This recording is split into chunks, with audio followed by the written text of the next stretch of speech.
What's going on, gamers? It's your boy Richie Bond, the coach of the Colorado Cramorant, and today I'm bringing you our matchup review for Week 2 versus Serene Grache and the Windy City Whimsies. This is a matchup that I am not thrilled about. This is it's a little concerning.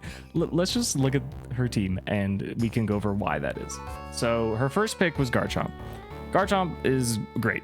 If you told me it was the best dragon in the format, I would say no Latios, but that's a personal opinion. I think a lot of people argue it's Garchomp anyways. It's just great. It just is very powerful. Ground type, dragon type, everything you want it to be. You could even get away with like running like Fire Blast on it for coverage, which makes it like super good in draft league formats and stuff. I don't think it has high horsepower. It doesn't. It lost it. I think the only ground move it gets that's like reasonable is Earthquake. I guess you could run Sand Tomb if you really wanted, but that's pretty much it. So a slight nerf compared to Sword and Shield, but it's still a powerhouse. It's still just a real threat. Sandvale and Rough Skin are both crazy. I'm especially scared of Sandvale, especially if Grace decides that something like Bright Powder would be funny. I would not think that's funny personally. That is not something that I want to be seeing. I don't think it was her next pick in line, but it's a pick that she made nonetheless. Or maybe it was her second pick. I don't know. Regardless, it's Tyranitar. Tyranitar's busted. Tyranitar is generally good in every VGC competitive format that it's in. It's generally pretty usable. The problem with this format is that I think this is the single best mon in the format against my team. It is very powerful, very hard to deal with. It's a strong, especially defensive dark type, so it beats Latios for that reason. And I say especially defensive because it has a base 100 special defense and base 100 HP, which is already crazy, and then has a base 110 defense, which is also crazy. But with Sandstream, which I mean, Unnerve is a great ability too, but with Sandstream, its special defense increases by 50% when the sand is up. So it's very especially bulky. It's just very bulky in general. So it beats Latios. I have two fighting types, but none of them are like particularly good into Tyranitar. Like Tyranitar doesn't want to take fighting type hits. That's its biggest weakness. That's its bane. But like Gallade is part psychic, so it already isn't like that great into T-Tar. And then like Toxicroak he's just a frog. Like what is he supposed to do against this monster? I was planning about rattling off my whole team and about why it's bad into Tyranitar, but you'll just have to take my word for it. I think that would take too much time. Tyranitar's really good into my team, and I'm very scared of it. This thing's for sure coming. It's just so powerful. Like you don't even have to invest in its bulk, and it's still like insanely bulky. It's really just fighting type attacks that will take it down, which I will have to be very careful about, and we'll get into that in a bit. Even if it doesn't bring Sandstream, which I think is the better ability for in this matchup, Unnerve is like one of the best abilities in the format also. So like it's just broken. Rotom Wash is Grace's third A tier. I'm not particularly scared of it, but I will not deny that it's a great bond. It's a Levitate Electric type, which is already great, and then it's a water type that gets Hydro Pumped. It's insane. It's got good bulk. Its HP is low, but if you just invest in that, it's insane. And it's nice and strong. It gets stuff like Nasty Plot, it gets Will-O-Wisp. It's going to be something that I have to look out for. Bronzong. Bronzong was Grace's choice of like defensive wall, and I think it was a really good choice for a couple reasons. It makes her team more flexible with like as being an excellent trick room option. I think this thing also gets screens, if I'm not mistaken. Reflecting light screen. It's just very supportive. It's very bulky, great defensive typing. Steel Psychic is awesome, and furthermore, in draft format, it's even better because between Levitate and Heat Proof, you usually see Levitate. Levitate's pretty common, but in a draft format where like you know what you're up against, maybe you don't need Levitate. Maybe you bring Heat Proof because the opposing team has like two fire types. I am personally expecting Heat Proof. I don't really have like only Rhydon is going to be using Stab Earthquake in my draft, so I kind of expect to see Heat Proof because I have Hound Doom. Hound Doom's also a dark type though, and that kind of breaks through it. So, or we could see Heavy Slam because I think this thing gets heavy metal, right? Or not heavy metal. Heavy. I said it backwards. The ability is heavy metal, and the move is Heavy Slam, which just makes this move like really strong. So Bronzong's just a really cool defensive piece. Weavile's really threatening. I said Tyranitar was the most threatening on this team, but Weavile's a close second. I have a hard time with ice types and especially fast ones.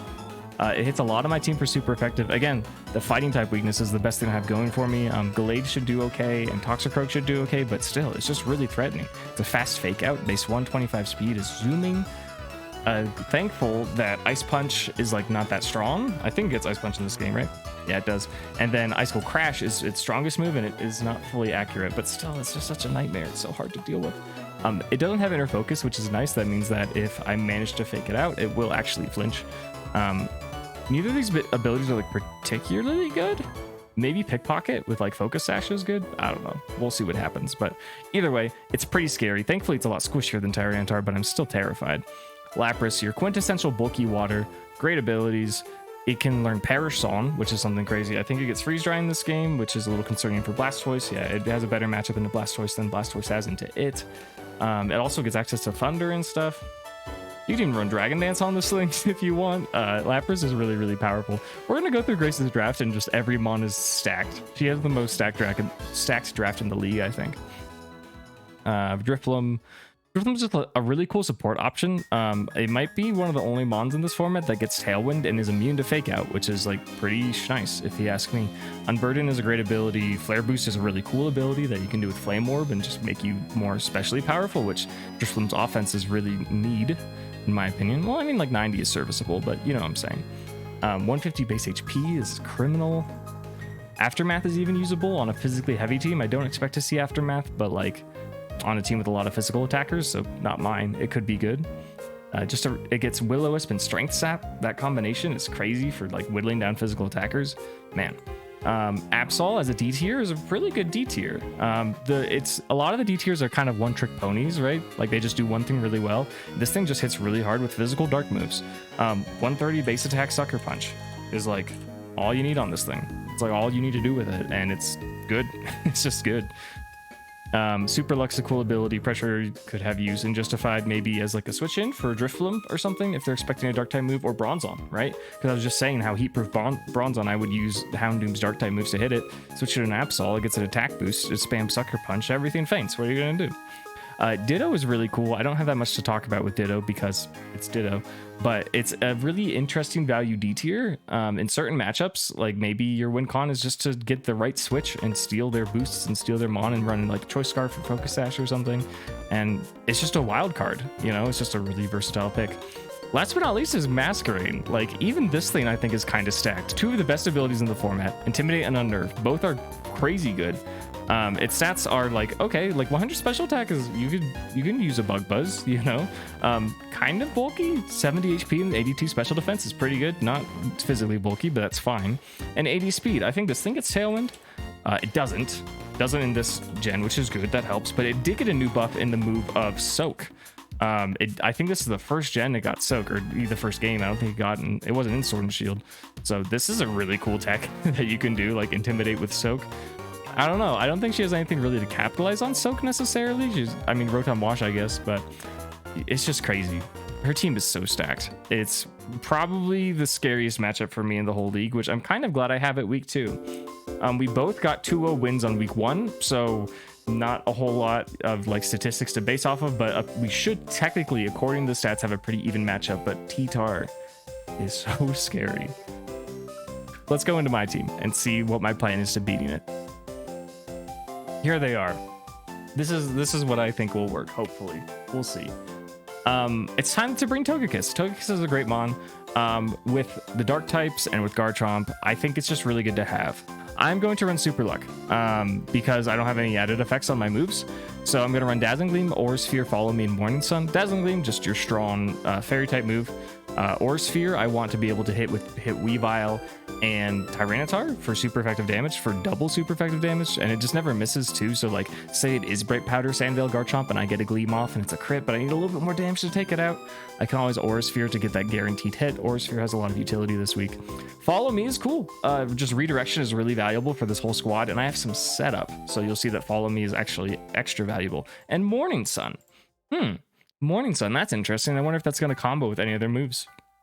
You'll just have to wait and see. We're bringing Latios this week.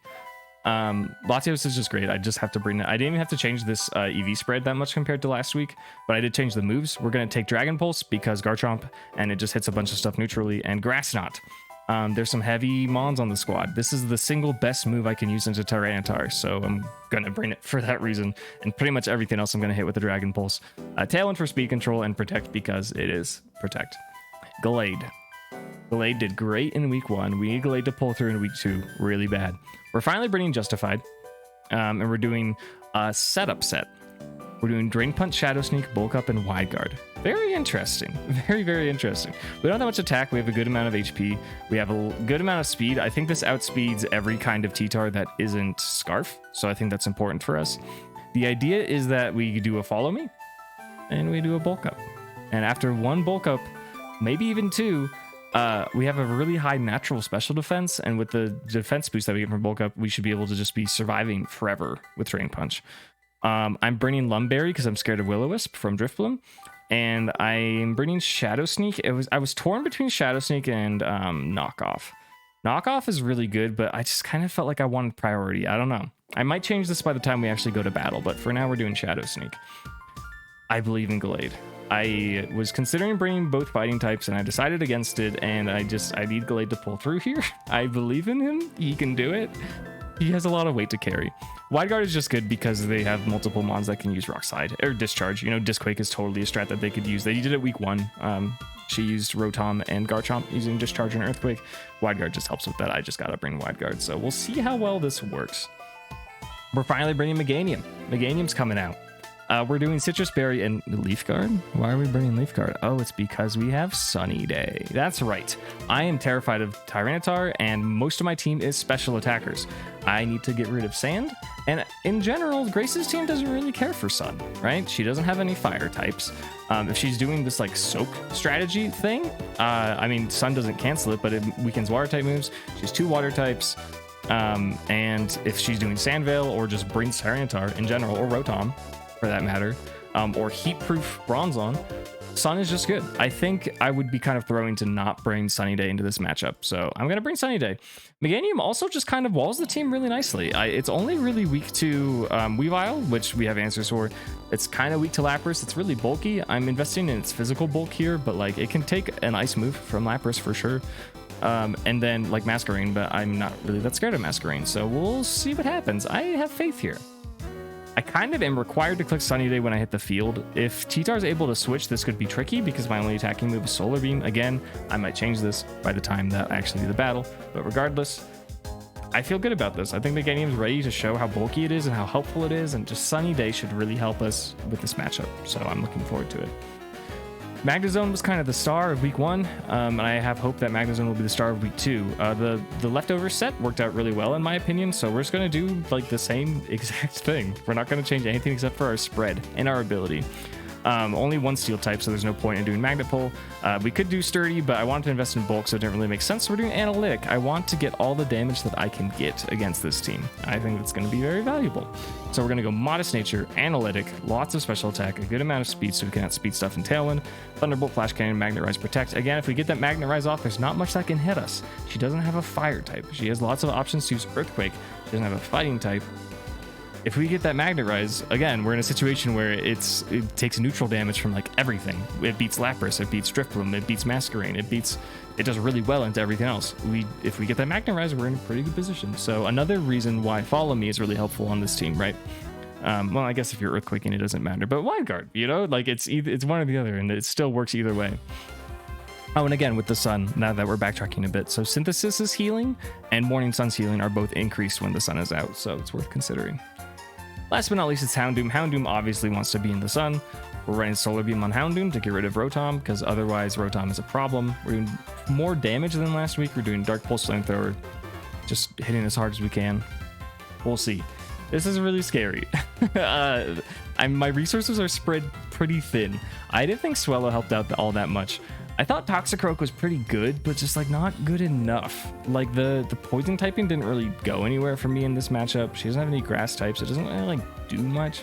The fighting typing is good, but Gallade is kind of doing this job a little bit better. I'm kind of putting all my cards into these two again, Gallade and Magnezone. If I can set up Gallade, if it gets nice and physically bulky, I can Drain Punch and just stay alive forever, and that's totally the idea. Pick off KOs with Shadow Sneak. I really want to be doing that. If I can get Magnet Rise off for Magnezone, nothing will hit us super effectively, and we can just try and survive for a really long time. It's going to be a hard matchup, guys. I'm not that confident. This set might change, but We'll see what happens. Regardless of what happens, regardless of the outcome, thank you so much for watching. I'm really excited to have this battle, despite how nervous I am. If you like this type of preliminary content, please leave a like, leave a comment, let me know what you think. What should I be breeding that I'm not? Am I making a mistake by not breeding Toxicroak? Tell me, I want to hear about it. I'll be uploading the video of the battle probably the day after this video uploads, so you'll hopefully be able to see it really soon. I hope you have a great rest of your day.